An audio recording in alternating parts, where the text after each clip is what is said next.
Okay, good afternoon, good morning, or evening, whichever applies to your time zone.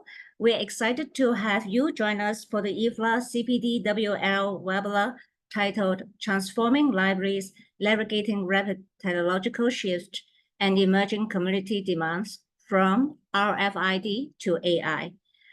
As the IFLA CPDWL session chair, I'm delighted to welcome you to today's session. And this webinar reflects our dedications to fostering global collaboration within the library community, made possible by collective efforts and support of the 4 IFLA regional division committees from Europe, Latin America, the Caribbean, the Middle East and North America, and Sub-Saharan Africa. Today's session is dedicated to examining and comprehending the role of AI in the evolution of libraries under the theme Transforming Libraries, Navigating Rapid Technological Shift and Emerging Community Demands from RFID to AI.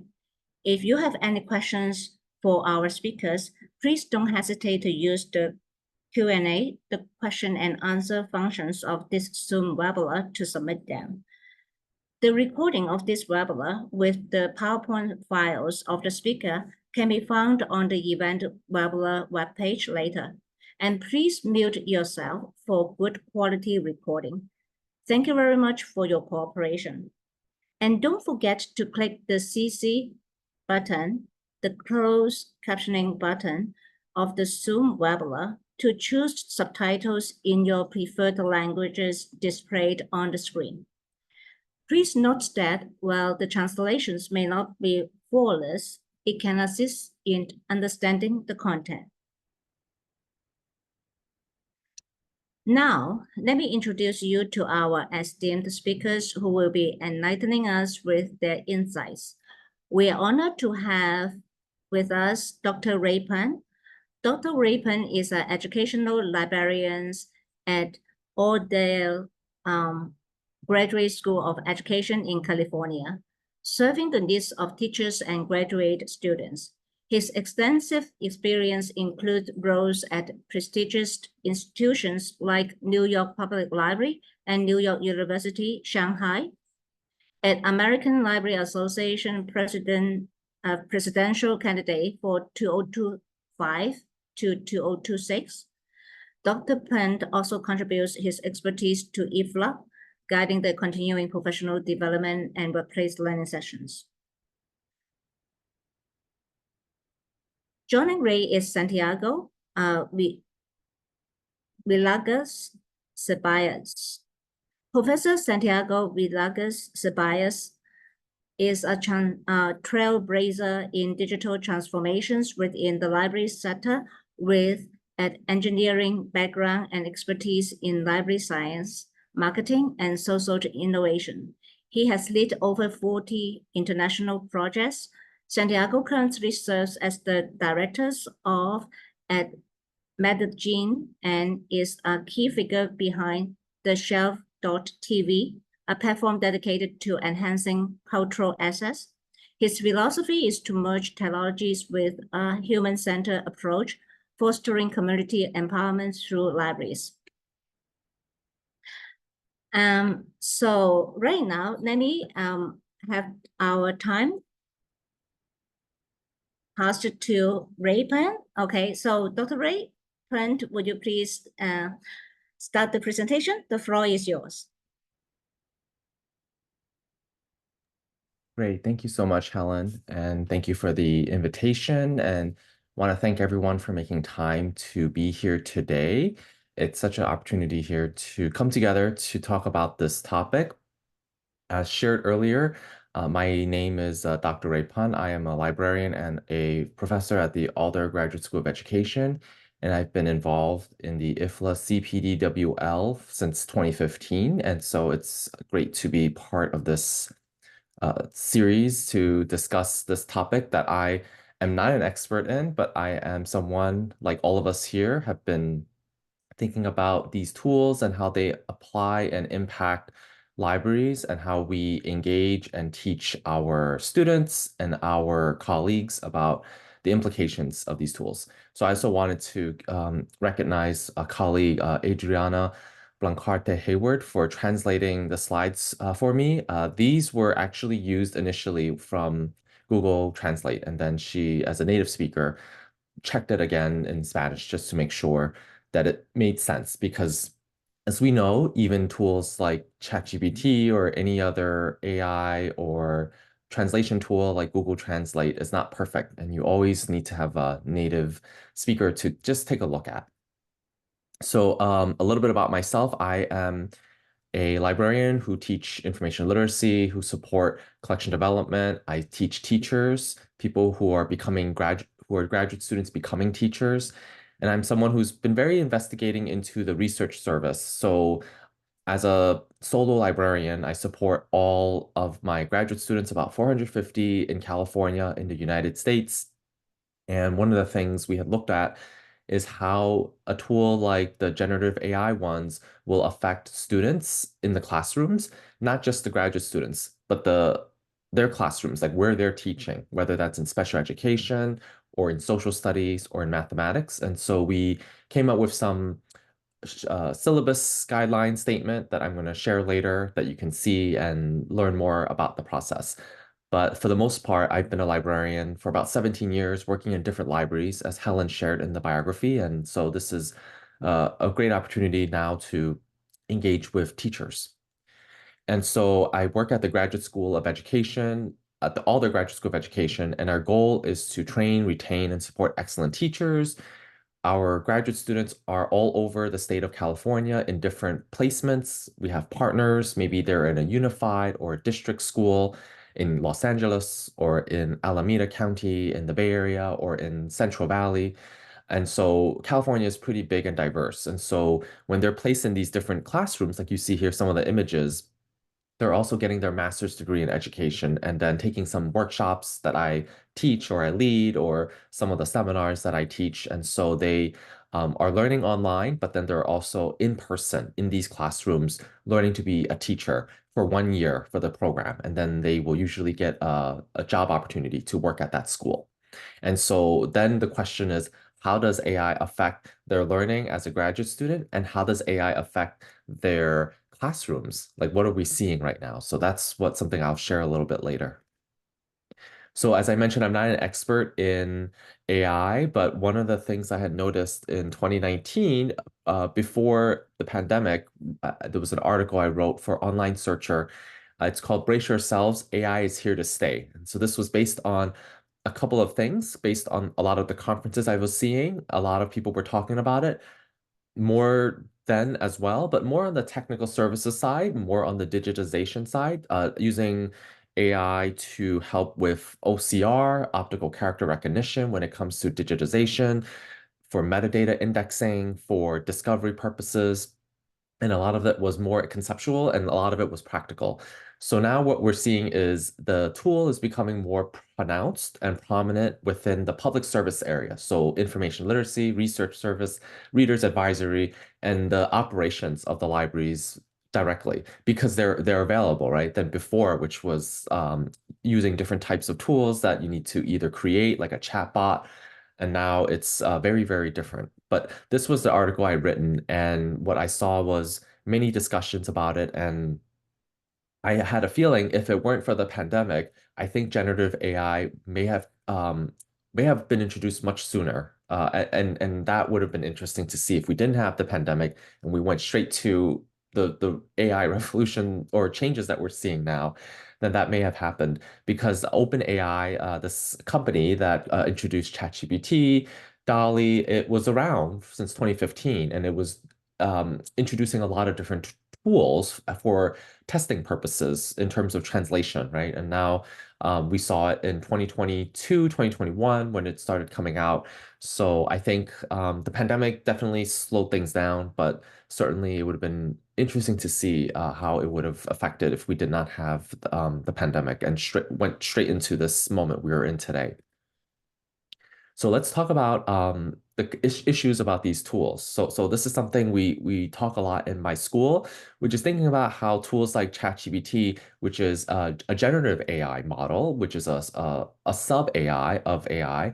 Generative AI is a type of AI. So there's also general AI and traditional AI. But the generative AI using large language models, generally LLMs, they're called, which is really analyzing the data model sets that it's pre-trained. So it's getting a lot of data that's available in the internet to a certain extent.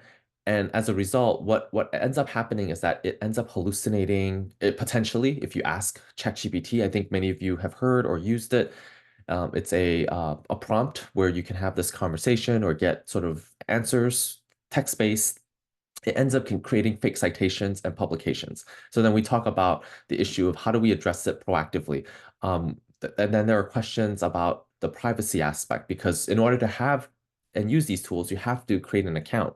And then it's collecting information, right? It's becoming one that is trying to uh, answer your questions, but also collect that information, the data that's collecting, which is basically when you create your user account, right? And so then there's sort of really deep concerns that people have been asking and talking about. But on the other side, it's been really supportive of a couple of factors: people who are multilingual, people who are not emergent bilingual, people who are emergent bilingual, which is a term that in education, if people are um, speaking one language at home and different outside of home, right? And so so it helps with that. But then there's also people with learning differences. So we're thinking about people might be having trouble with reading or understanding difficult texts. So something like ChatGPT can be really helpful with the translation, with the support of the literacy, but also people who might experience ADHD, attention deficit hyper disorder, right? So it's like really important to recognize that sometimes a tool like this that a lot of students have told me has helped them. So it's an ongoing discussion, right? Like whether it's very, very good, and sometimes there's some issues to think about. So I think you think about the questions you need to ask yourself in terms of policy in your institution. Many institutions have not figured out what to do with this with these tools, and that's pretty normal and pretty standard from what I'm hearing and seeing. Whether you're working in a public library, a school library, a special library, or academic library, it seems to vary based on the context there as well. So the question you want to also ask yourself is, what do your administrators think? What do people in the leadership think about these tools? And what do your faculty colleagues think if you are in a university setting? And what do your students think if you are a school or a university setting, right? So a lot of questions to ask yourself. And so one of the questions you also want to ask yourself is, if you're in a school and university, is there something to think about plagiarism and cheating? Because that's something we have traditionally in the library have supported in terms of addressing this by providing citation tools and research guides on how to cite your sources, your evidence. And so this graphic came from Matt Miller, who works at Ditch That Textbook, a nonprofit for education. And then he created this graphic a while ago, but I think it's really helpful to look at this and ask yourself these questions about which of these would you consider cheating, which of these is relevant to our students' future, and which of these would you use in your work as an adult. And then this on the top here says bot created. And then at the bottom, it says here student created. And then it has a bunch of different examples, right? So the first example that is closer to the bot created says student plugged prompt into AI, copied response, and submitted to teacher. I think we all agree that that is not original work. That is something that is, bot created, and a student is doing this. Now, you might be asking, well, why would a student submit this kind of assignment? It might be allowed in maybe a computer science class that's exploring ChatGPT or some sort of tool, or maybe an AI ethics class, maybe to sort of have students use the prompt, right? And then just to see what they come up with. But then it gets a little more complicated. So AI created a response, student read, edit, adjusted, and submitted.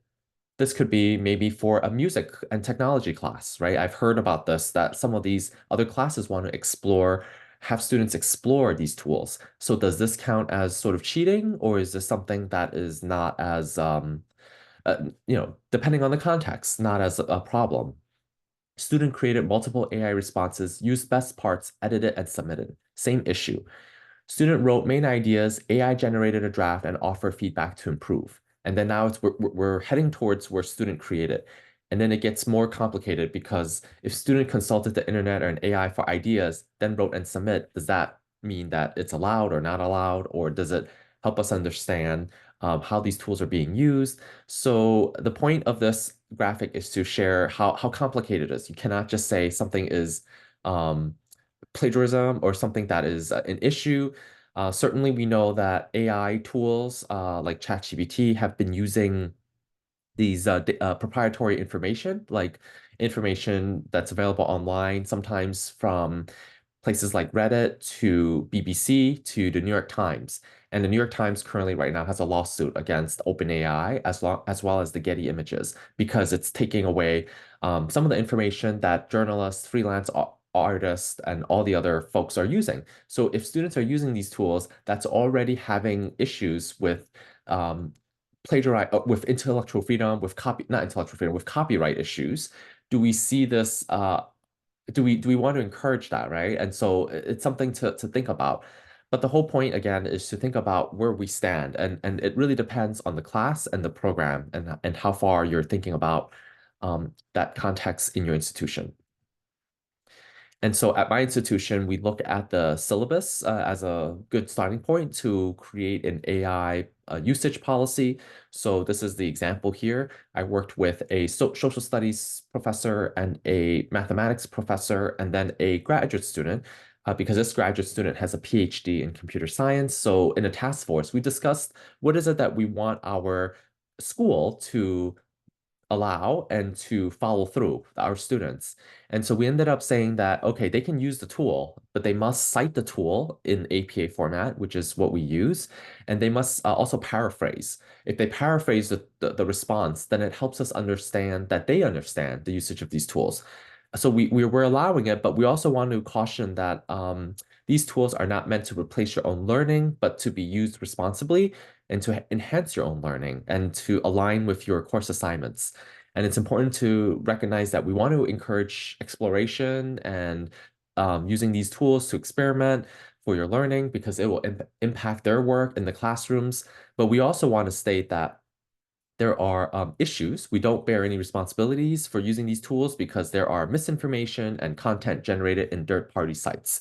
And in addition, these tools also have had data breaches. So OpenAI had a data breach in May of 2023 of last year. So that means people who might have an account, that information is leaked to somewhere else. If you had the premium version, that is also meaning that you have your credit card information stored, you're using the paid version. That information is likely at that time taken to different groups. So unfortunately, so hopefully that doesn't become an issue going in the future. So I just wanted to say really briefly here that for CPDWL, we've been exploring this topic in different ways. We had an interview blog post that you can read more from Rebecca Hasty, who is based in the American University of Sharjah. So she does a lot of workshops, a lot of classes in this university located in the UAE. And you can learn more about what she does with these tools. And then we also have one where I wanted to highlight about different schools that are using ChatGPT. What are school libraries, school teachers, what are the tools available for free? So I highlight that as well. And I will share the slide deck later, as well as Helen mentioned, will be on the website. So again, there's a lot of questions about these tools. They are available, they are very convenient, but at what cost? And certainly we don't embrace or we don't avoid, but we should certainly have this conversation. And every institution will vary how they want to use these tools. And so a question you want to ask yourself is, how do you see these tools impact your jobs, your work, or the profession, library jobs in general? What do you see are the main areas of concern for AI tools from a library perspective? And how should our students think about ethics in AI? Because if we're not talking about it, it's very likely that no one else on campus is or in your institution will be talking about it, right? So the library can serve as that model to have that conversation because we are always providing a lot of resources and services related to information, but we also want to stick into our core values, our values of what it means to provide information access, whether that is from the American Library Association or from IFLA, whatever core values that your institution embraces for the library side, that's what we should be bringing into this conversation, because they say technology will change often. So we're seeing right now generative AI tools, but previously it was search engines, right? And previously it was like the internet or social media. We're seeing all these different changes. But the most important thing is to note is that values, they endure, they stay, and they help us make these decisions or think about these issues more critically. So again, thank you so much for listening and giving me an opportunity to share my thoughts. I'm happy to connect if you have any questions, and want to thank you all so much again for letting me share.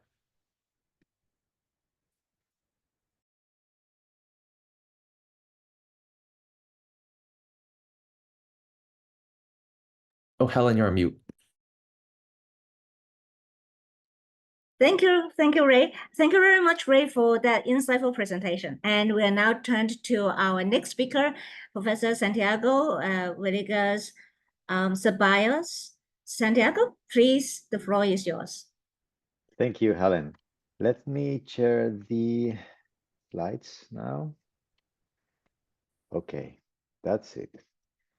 So, first of all, I have to say thank you to IFLA's Continuing Professional Development and Workplace Learning section for your invitation to share with all you today, especially the chair, Helen Chan. It is an honor to be here, and even more to be able to share the stage virtual this time with whom I admire so much and who I hope will be the next president of ALA, Ray Pan. To summarize my first slide, let me put my first slide. This is about me. I don't want to talk a lot about me, but I want to tell you that I'm a grandson, a double nephew by 2 aunts, and son of librarians. So I born in a family of librarians. That's why I was kept in libraries instead of kindergartens from a very early age. And that since then I have all the love for libraries and its ability to transform worlds. In short, my nerdy face comes not only from a librarian family, but because I decided to study engineering before librarianship and complement it with marketing and social innovation in master degrees. Okay, so if we are talking about artificial intelligence, we need to start with a definition. In April 2024, this is the usual definition for artificial intelligence. The general aim of AI is to create systems capable of executing tasks that require human cognitive processes. That is why we call it intelligence, even although it has nothing intelligent in the human sense. And I have the first question to exemplify this. I hope you help me answering this question in the chat or through the comments of the transmission. Surely you know those little circular robotic, vacuums cleaners that go around the house cleaning the floor by themselves. Do you remember these ones that appears in memes with cats, in internet? So the first answer is, do these robot vacuums use artificial intelligence? Or in terms of the definition I just shared you in the screen, do those machines perform any task that requires a human cognitive load? While you help me answering this question, let's focus on other components on the screen definition. Why does it say AI with ML? ML stands for machine learning and is the most widespread type of artificial intelligence today. It is one that can not only make decisions to reduce human cognitive load, but is designed to learn from large amounts of data and adapt its task according to its learning. So let's go back to the question. Let me see the chat here. if you remember those little robots, vacuum cleaners, answer in the chat if you think these little robots use AI. To answer the question, let's go back. The short answer is yes, because the most advanced ones of these vacuum cleaners not only have the ability to perceive their environment, the environment through cameras or infrared that measure the dirt on the floor, but also to change their path or vacuuming intensity because of it. In other words, these little vacuum cleaners are semi-autonomous machines because they need a human to turn them on or intervene in certain times.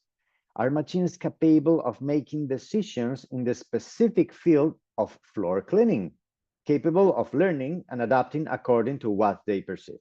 Some of them use artificial intelligence. Thank you, John Wicks, for answering. Robo used AI. That's it. That's it. Thank you.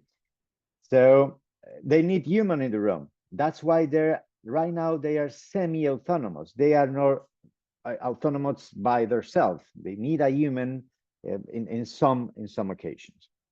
So today, these are machines capable of learning, and there are machines capable of learning in more complex areas than floor cleaning machines. There are imaging recognition, there are audio and transcription, and even language recognition. But we talk about this later on today. So let's go to the next slide. This slide, I use a lot these slides in my conferences, but we can in fact make a whole dissertation about this slide. But the question here is how did we get here with the AI in 2024? The bottom line is that we librarians have been helping computers understand human knowledge almost from the moment we invented. So we help create standardized languages for creating database like SQL, for example, or for tagging websites component with HTML, all with our experience organizing human knowledge, especially with models like Dewey or Universal Decimal Classification Systems.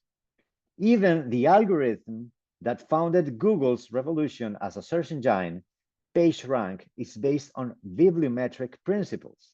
Remember that? Science to metrics and bibliometric principles. In relation to this, let's see how old are those of us who came to this conference today. You can see by my hashtag that I'm very old. How many of you remember searching the web through Alta Vista? Answer in the chat. Did you search in Alta Vista a couple of decades ago? Do you remember what operators you had to use to have effective searches? Emmet say yes, Svetlana say yes, thank you. Ivana say yes, Alif, Elena, thank you for answering. Do you remember what operators do you have to use to have effective searches? Do you remember that we have to use minus, we have to use XOR, NOR, you have to put in quotes? Do you remember that time? How different is it how we search for information today? And how is this related to AI? That's it, Emad. That's it, Emad. It's Boolean operators. That's the name. That's the technical name of these operators. That's right. And we're still using it on databases. Remember? We're still using it on some databases, but it's different to search the web today. So let's go to the Sofia Maduro tell us that I remember the first computers coming when I was at library school. Sofia, that's nice. I remember that my first computer, I used my first computer in the later 80s when I was a little kid, and there was these big computers with green screen. You have to keep with you these diskettes, these big diskettes to do everything. Do you remember? It was very, very complicated. In fact, they don't have mouse at that time. So let's see these slides that we have on the screen right now. You are watching right now. You are watching right now how many information do we produce every minute in the day of the day in internet. Going back to Alta Vista, Do you remember that in Altavista you could browse the web by categories? Do you remember? That when you have some time, you can go there to Altavista and then you hop to the areas of the web, and then you go back to history on the web, you go back to arts in the web, and you can browse by categories. It's just like a library catalog with catalog cards. Do you remember catalog cards? I used to use catalog cards where we could find the library's material organized by authors, titles, or subjects. And then along come Google with a claim that surely sounds familiar. If you go to Google, if you go to the web page google.com and click on About Google, you can see that google.com mission is, they say, our mission is to organize the world's information and make it accessible and useful to everyone. Sounds familiar, that for you? Yes, humans had the pretension almost since the beginning of history of finding a place from which we could access all our knowledge. We used to call it a library, the library of Assurbanipal, the great library of Alexandria, the Polotlet's Mondaneum, to name just a few examples. When Sir Tim Berners-Lee designed the World Wide Web, he imagined it as a huge library. Will it be possible to do something like that today? Will it be possible? Camila, if you go to, let me show you, I can show you live here. If you go to google.com, you see, this is the About Google page. When you go to the google.com page, this one, you see About in the upper corner, upper left corner, it's About in English. If you go to google.com in Spanish, it's in the lower left corner, the acerca de in Spanish, About in English. And then if you go there, you can see that the mission of Google, as you see here, is organize the world's information and make it universally accessible and useful. That's the Google mission, you know, by the beginning of Google. So let's go back to our slides. So you're seeing right now here, as I told you, the amount of information that we produce in 1 minute right now. Let's look at this graph on the screen for a moment. It's an annual study that conducted by the Domo agency, which calculates the amount of data we produce per minute today. Look at these impressive figures. Tell me which one surprises you the most, of which one you will like to know. You sitting there are producing data because of the amount of sensors that we are all wearing. You have a smartphone.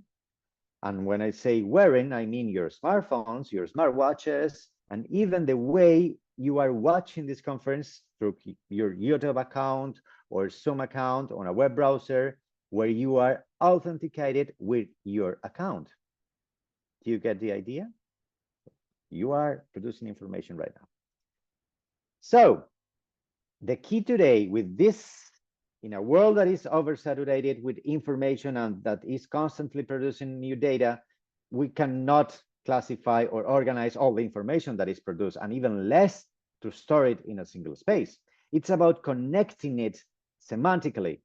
That is to say, we are talking about the automatic or semi-automatic creation of meaning through the relationship between one piece of data and another piece of data. In other words, we're talking about the automatic or semi-automatic creation of meaning through the relationship of one piece. So the question is, do you think that we can achieve this? How do we achieve this? One of the questions I will leave up in the air today is this one. How do you think we can achieve this as librarian?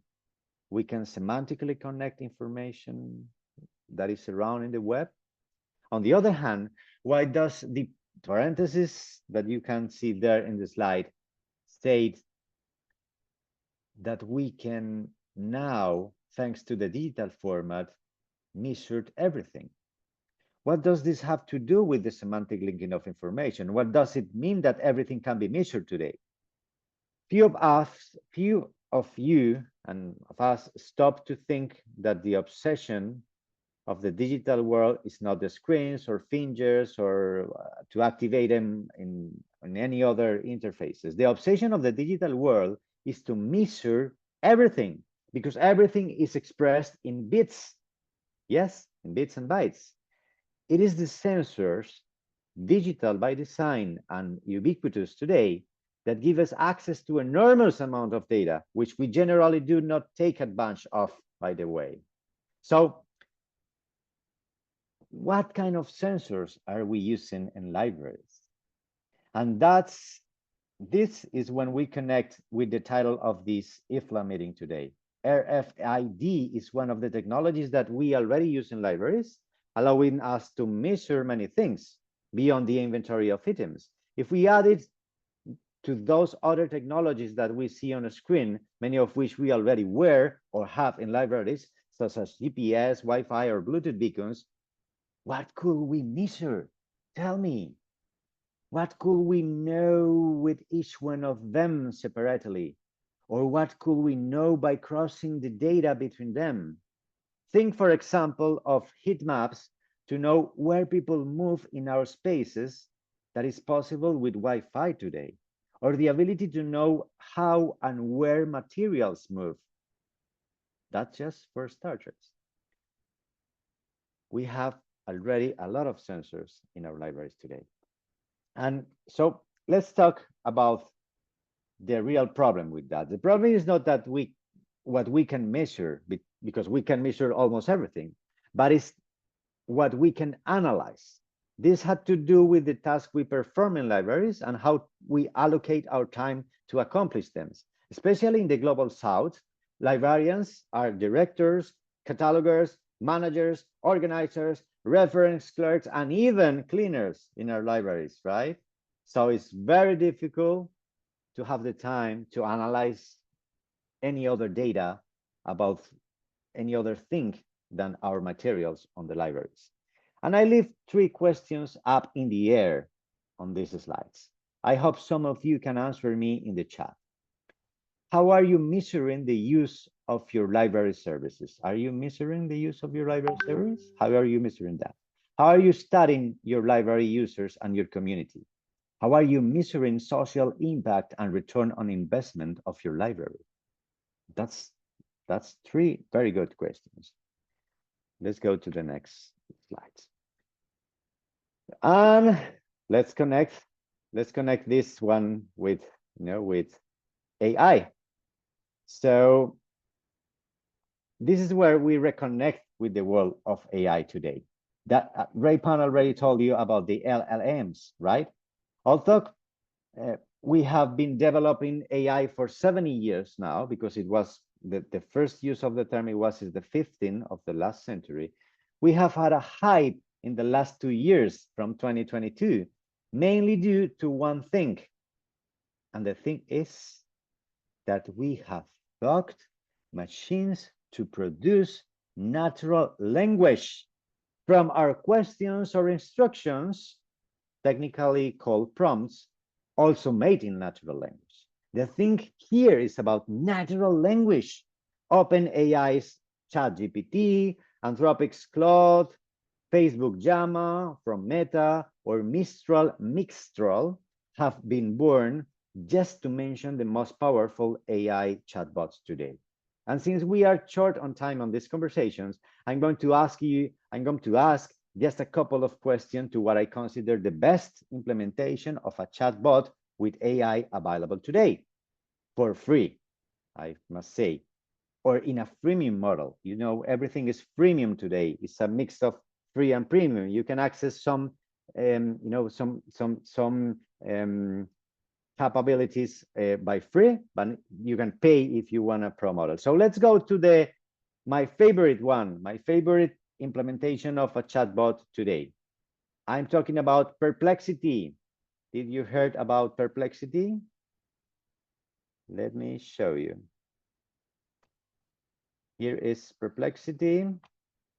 This is Perplexity. So I have this prompt for Perplexity. I already write this prompt here, and I tell Perplexity, I'm Santiago Villegas. I give the context. I give the full context of what we are doing today. Then I activate this Pro. This is very important that you activate this Pro switch to make it the AI work with Perplexity, and then I just start. As you can see, usually Perplexity asks me any other questions before give me the answer. What is the level of expertise of the librarian you're targeting? I just say that you are beginners, intermediate librarians about AI. I'm talking about AI. I send the answer, and then the AI here interpret, if you can see here, translate this question that I have to search keywords, then found 20 sources, and then developed an answer, a coherent answer, with some sources that you can go there and you can see.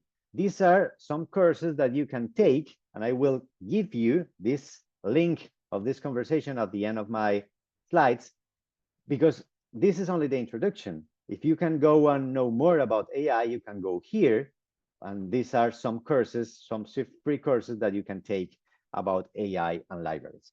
So we're talking in English right now, but what if I want to know from some courses in Spanish? I can ask another question in the same conversation. I can ask, what about some courses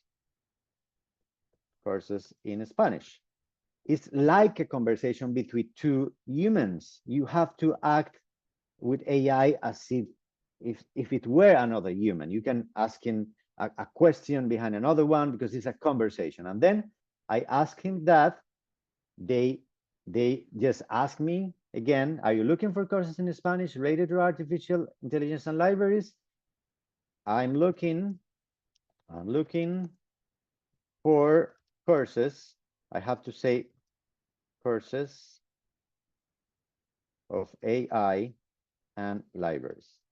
Okay, so I sent, and then it did the same. It did the same thing that we just say before, and you can see that answer in Spanish. It's very different from the other one. So let's go back to our slides, because I want to give you the homework to take some courses just after you take this conference. So let's go back here. Let me share the slides again. Okay, and this is the slides. Okay, so I have a couple of minutes now. This is the next slide. Of course, there is a huge number of generative artificial intelligence. As Raypan told you before, there's a kind of artificial intelligence that we call generative artificial intelligences. These are called Gen AI, as you know, in short. And these are the kind of artificial intelligence that generates something, that creates something. For example, ChatGPT or Perplexity or Claude generates language, generate text, but some others generates, for example, audio. Here in this prism, you will find artificial intelligence that are not only to converse with, or to translate, or to summarize, or develop academic and creative writing. You can also create images, edit images, videos, transcribe audio, create synthetic voices, read text or audiobooks with artificial avatars, etc., etc., and even generate music. So the first homework to you is to click on this prism and then to search for one of those or a couple of those AI and try it in your library. So sorry, I clicked there. As you see, when you have a presentation by me, you always will find a lot of links in my presentation. So I just click in the prism and then take me to the generative AI. So let's go to the next slides. The next slide is this one. This is about the library processes, and this is very important. The library processes where we can use AI right now. I'm talking about right now. I'm not talking about 2025. I'm talking about 2024 April. You can go tomorrow to your library And you can see in another courses that we have here, that we have about AI. Let me show you what I'm talking about. If I change my screen to Perplexity again, you can see that one of the courses that will Perplexity suggest to you is, is this one, AI in libraries. And if you go to the sources, I mean in Spanish, I'm talking about Spanish right now. If you go to the sources of this answer, the sources are always in the upper part of the of the answers in Perplexity. You can see that there's a lot of different web pages where you can learn about libraries and AI. But this one is the one that we create, and I mean Cristian Maturana from Chile and we create this page for you, AI for libraries. This is in Spanish, sorry for the English spoken world. It's because we are Latin American. You can see this is the AI for libraries, IA para bibliotecas in Spanish. But you can see here a free and open course with 8 hours talking about AI. And I mean free and open course, okay? So you can go there and you can see it in our YouTube channel.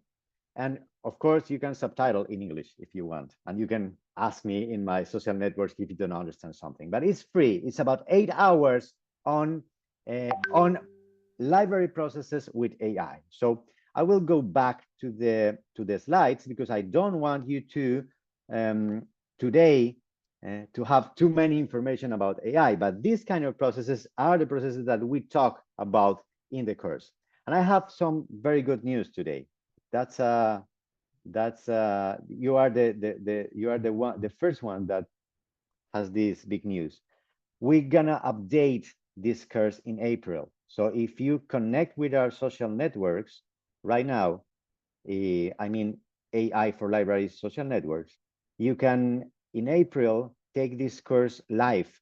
In middle or late April, we will update this course and we will make it not only by 8 hours, but by 12 hours for free and open to you. So to end today, I have to end soon because I know Helen is talking me about the time. So the fundamental question that you have to ask when you're implementing AI in your library, these are two fundamental questions, but the first and the most important question that you have to ask is, what is the higher purpose of my library? What does my library exist for? Some of you are probably thinking, okay, Santiago, is to give access to knowledge. That's what some people tell to me. That's what libraries were created for. But I'm sorry that I contradict you. The question is not to give access to information or knowledge, but why are we given this access for? What do we want to achieve in our communities? What do we transform in them when we give them access to the right knowledge? When we have this clear and explicitly expressed in our libraries, it will be very easy to determine where I will use AI to get closer to my purpose. But you have first to determine your purpose. Which AI will I implement and how to finally get to another key issue? How will I use the time that AI frees up to leverage the human component in my library? And here comes the central message. Stay tuned for the final. You have to exercise empathy. You have to exercise empathy and enhance creativity if we want to stay close to our communities, if you want to be, as we are, a center for community development. You have to be a trained librarian with a powerful heart like a search engine, as you see here in this poster. And let me read this little paragraph. Exercise the empathy in the libraries has to be with the opportunity to expand our horizons, to question our beliefs, and to discover new nuances in the amalgam of perspectives that shape our reality. It's about diversity. It's about talking in different points of view. It's about active listening. It's about authentic conversation. This is a space that no artificial intelligence can emulate or replace today. So you have to be more humans than any artificial intelligence can do today. And that can't be replaced, not this year, nor at the end of the history of humanity. So thank you very much. These are my social networks. Thank you again for the invitation, Helen and CPDWL. To continue this conversation, my social networks and my email you can see here. And there's a photo of me where I show that not long ago I had hair, a few years ago, you can see. So the QR code that you see takes you to some of my recent presentations or newsletter, as well as to my page. And if you remember the first slide, there was another QR code. I didn't tell you, but I sure the most curious of you scanned and took this first QR code, and you are seeing right now the presentation that we have seen today. Let me repeat you the first code. Let me show you again. This in the upper right corner is the QR code that brings you to this slide. So thank you very much, and I look forward to your question. Okay, so let's see. Okay, so thank you very much, Santiago. You can stop the sharing right now. Thank you so much for Santiago for the very enlightening and thought-provocative presentation, and your expertise has surely enriched our understanding. And let's now move on to our Q&A session. And let's see. Okay, so it is my pleasure to introduce Janet Leber-Ramos, who will lead our interactive Q&A segment. As the chair of the Latin America and the Caribbean Regional Division Committees at IFLA, Janet brings an extensive wealth of knowledge that will undoubtedly enrich our discussion. So Janet, we are all set for your facilitation of the Q&A session, and the floor is yours. Thank you, Helen, and thank you, the ponents, for the excellent presentation and information that you share with us. After listening the both excellent presentation, we will move to the question and answer section. We have some questions for the speaker, and we will try to cover them in the next 10 minutes. So the first question is for Dr. Penn. And the question is, in what ways do you foresee generative AI tool affecting employment, including your own, on those in the library sector? Thank you, Jeanette. If I'm understanding the question correctly, it's about the jobs. Is that what it is? Can you repeat it again? Yes. Let me see. Yes. In what ways do you foresee generative artificial intelligence tool affecting employment, including your own and those in the library sector? I think there's a word there I'm not understanding. You said freeze? Foresee. I think is affect. I don't know how to say it in English. I can put it in the chat if you can see it. Yes. Sorry. Okay. Here. Oh, foresee. Oh, I see. Foresee generative AI. Okay. Yeah. Thank you. So I think the issue is that the tool has been used to complement a lot of the work we've been doing, right? So whether you're in digitization or in technical services, but now I think the public services aspect is really interesting, as I mentioned.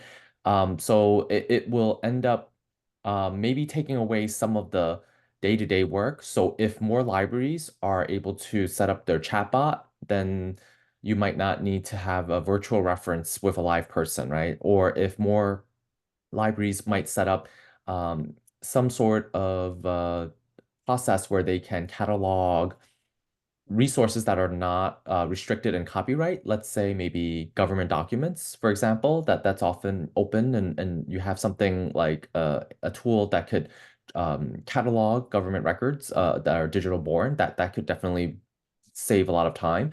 But then the thing is, what would you like the people to be working on, right? If this is something they used to do that takes quite a long time. So that might change into different roles for those folks, maybe in government documents or in cataloging or in some other ways that they will have to do more different types of work. And so for the work we're seeing in libraries, it's definitely changing. For us, in my institution, we are really centered on the human connection too. So you cannot use these tools to replace teachers. I mean, it's just not the way we're seeing right now. Actually, a lot of schools don't even have libraries. So that's the issue here. A lot of school libraries do not exist. So there's been a lot of challenges. But the tools themselves will be used as part of the lesson plan to complement the learning.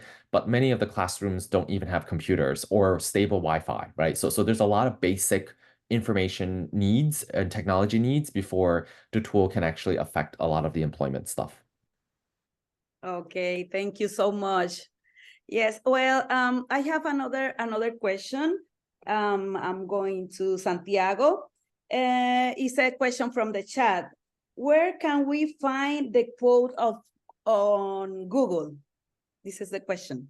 Okay, thank you. I think I already show you that is in the web page google.com. You can look for the about section. Yeah. And then you can see the mission of Google. That is different from the slogan. The mission is to organize all the knowledge, and that connects with our mission as librarians. But as I told you, I think that's the difference from Google, the libraries from Google we have, is that our mission is not to give access to knowledge and information, is to discover what the information and knowledge can transform in our communities and explicitly go for it. Okay, so our mission is to create library services that empower the people in our communities to, to keep the transformation ongoing because of the knowledge and information that we give access to in our libraries. Oh, thank you so much, Santiago.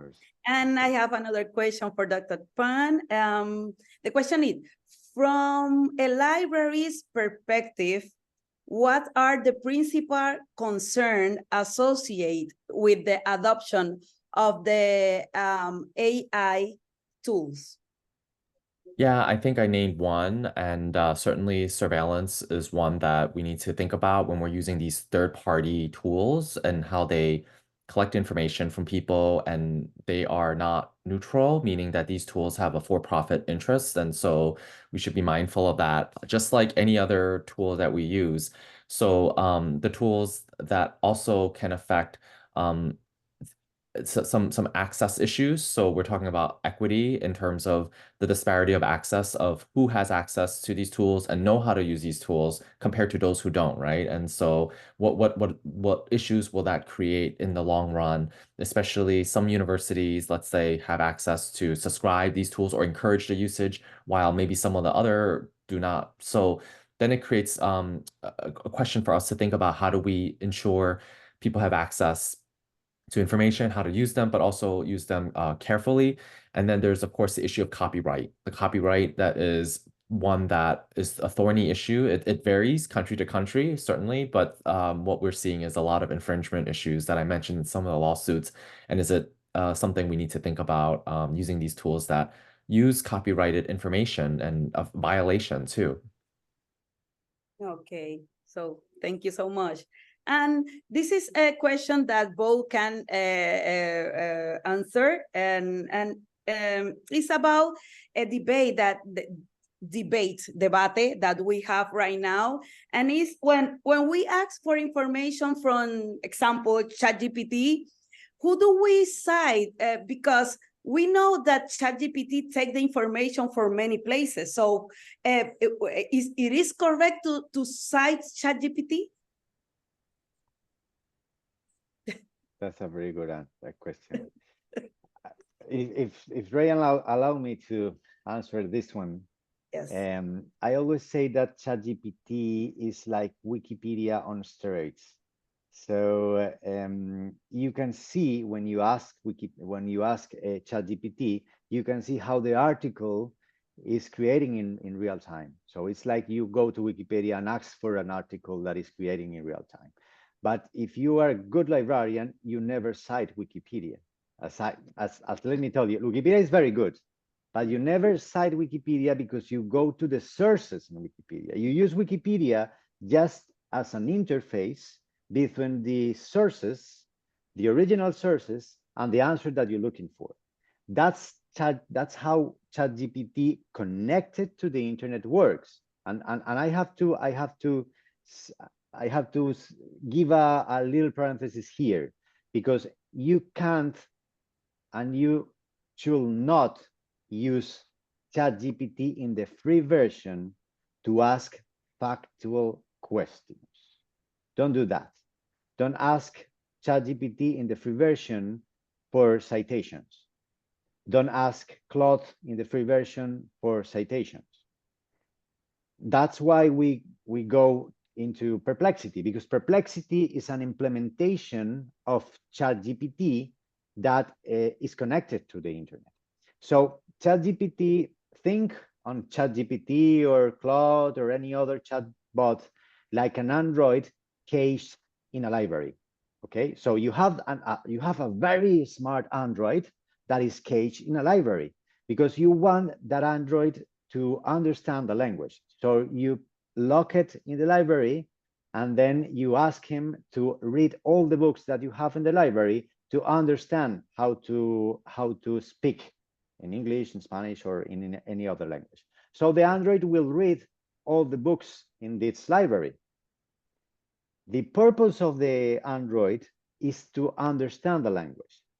It's don't, and you have to hear this, is not memorize the library, is to understand the language. It's very different. And do you remember when you learn how to read when you are in your school? Do you remember your textbook, the textbook that you use in your school when you are learning to read? Maybe you remember some examples of these books. In Spanish, we have some examples like I love my mother. We call it Yo amo a mi mamá in Spanish. Mi mamá me mima mucho. My mother gives me too much care. It was examples of a textbook when we are learning how to read. But if you are a human, not a machine, you don't remember all the book, you don't remember all the examples, but you know how to read, because the purpose of that textbook was learn you to read, teach you to read. That's the same on the Android like ChatGPT. The Android does not remember all the books on the library that they used to learn the language. If you ask the Android, if you ask ChatGPT for a citation, they will not remember it. It's not designed like that, okay? So you have to use ChatGPT outside the library. You have to take with you ChatGPT and put it on a web browser. For example, Bing.com, Copilot from Microsoft, Perplexity. These are implementations of ChatGPT or Claude by web browsing. So you can ask those ones for citations or references of bibliography when you're doing a search there. But don't do that with the free version. So I will not cite by any reasons Perplexity or ChatGPT or any other in my work.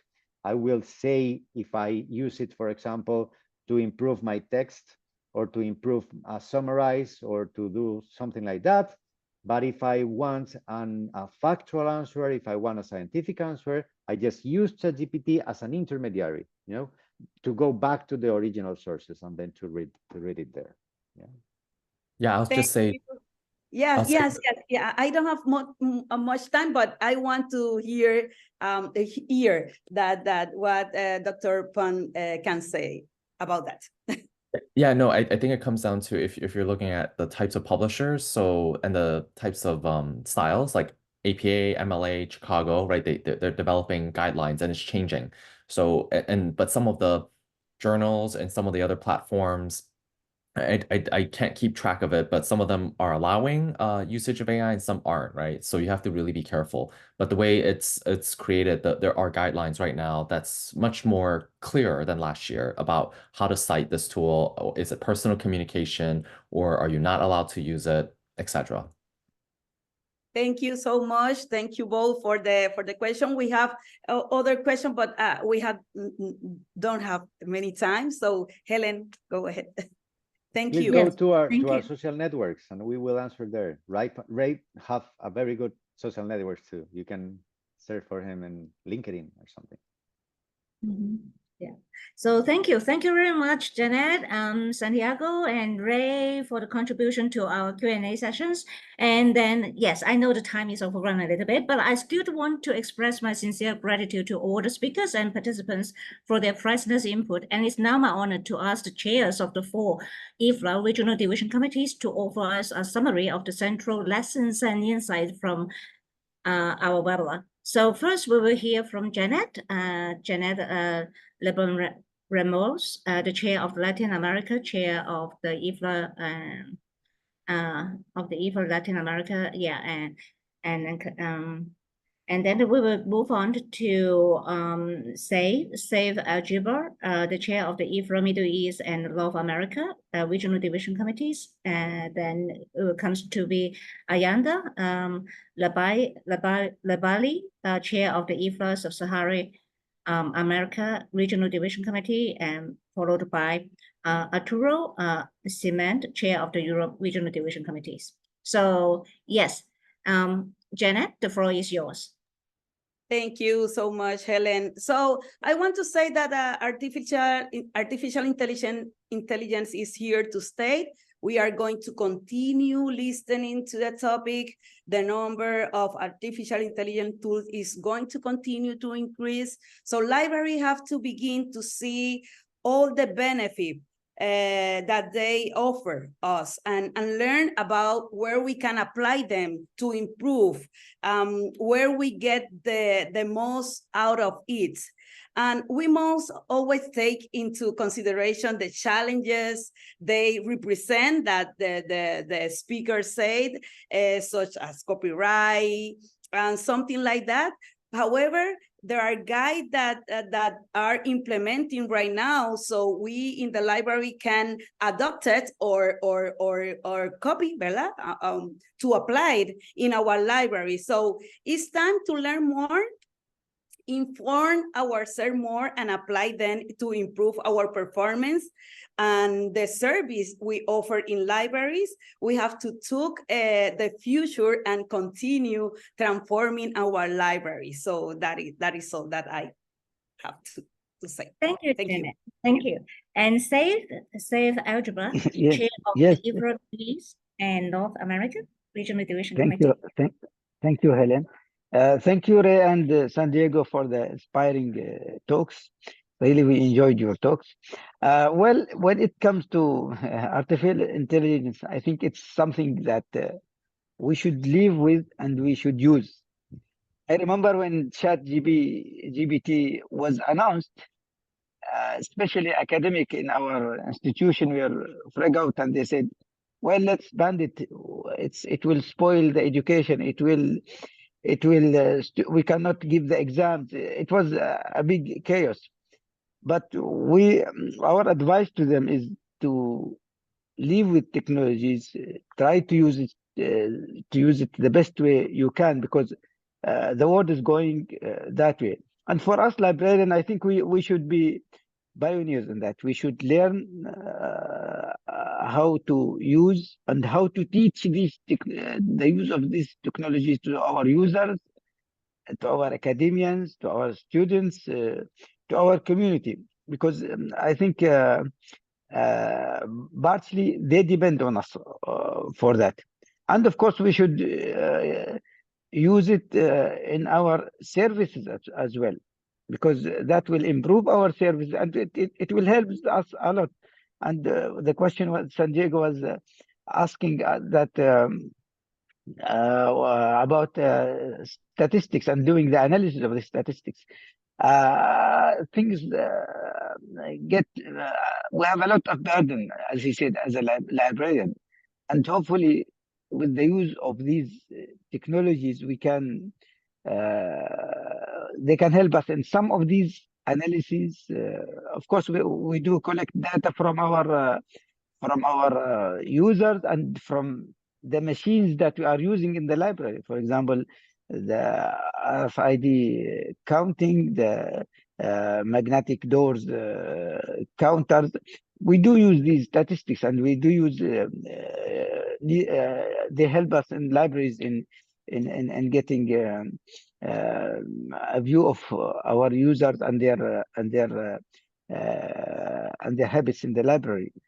So what to conclude is that these, as Ganet said, these technologies here to stay, and we should learn how to live with them, and we should use get the best use of them in our works and in our services. Thank you. Thank you, Saif.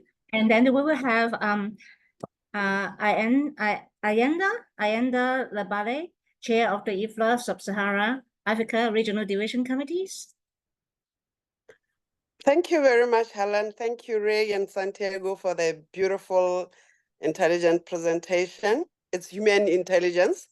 I loved the way you caution us as librarians to reposition our view of our library service provision. How can we tap on artificial intelligence so that we reposition our services and we enhance our services, particularly metadata creations? I liked that.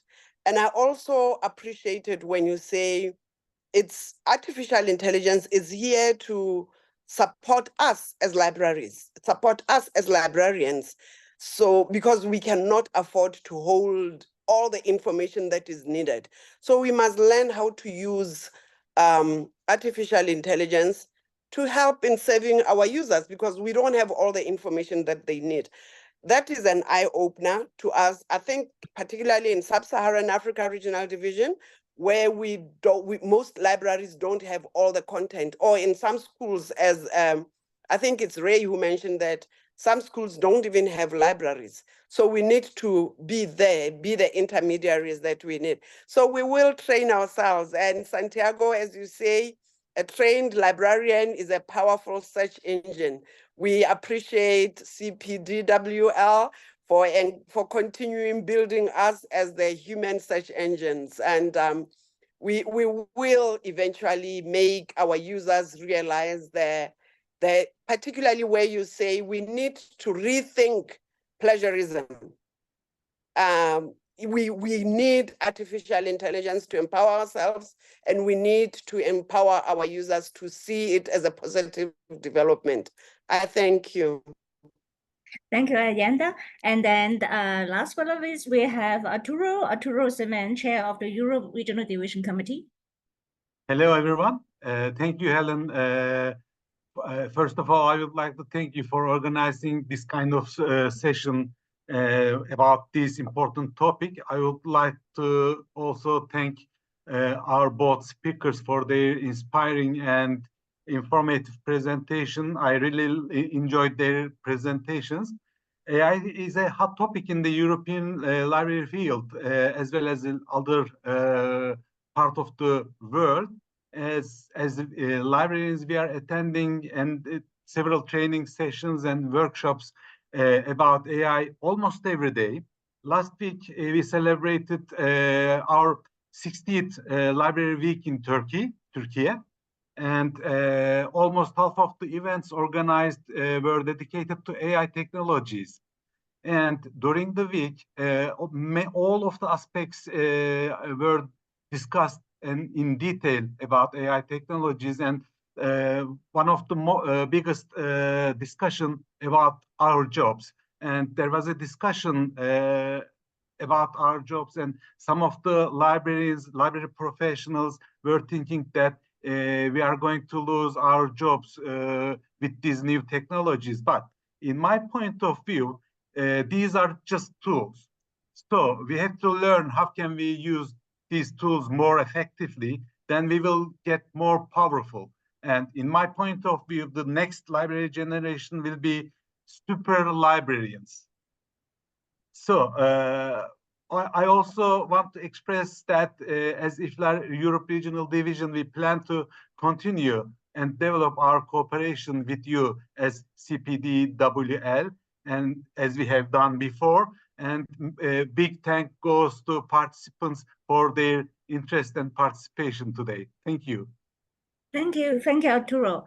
And as we conclude today's sessions, I wish to convert my deepest appreciations to all participants for their engagement and thoughtful input. Special thanks are due to our speakers, of course, Dr. Rapin and Professor Santiago Villegas Ceballos for their stimulating talks, and to Janet Labonde Ramos for her skillful moderations of the Q&A sessions. I'm eagerly thankful to the chairs of all the four IFRA regional division committees for their insightful summaries and the collaborative spirits they have cultivated throughout this webinar. Special recognition goes to Janet Labonde Ramos, Said Ajibi, and also Ayanda Labalai and Arturo Simon for their valuable contribution and advice for today's discussion. And to all our attendees, your questions, active participation that truly enriched this session. We extend our heartfelt gratitude to each one of you for joining these critical conversations on transforming libraries in the age of AI. Your involvement is what makes events like this both possible and successful, and thank you for the contributions to this dialogue. As we prepare to conclude, I encourage you to stay tuned for the upcoming CPDWL communication.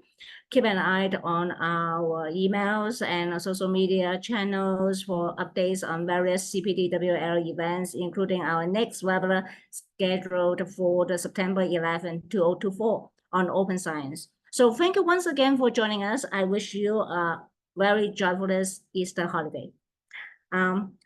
Goodbye. Adios. Bye. Bye. Bye, and thank you. Gracias.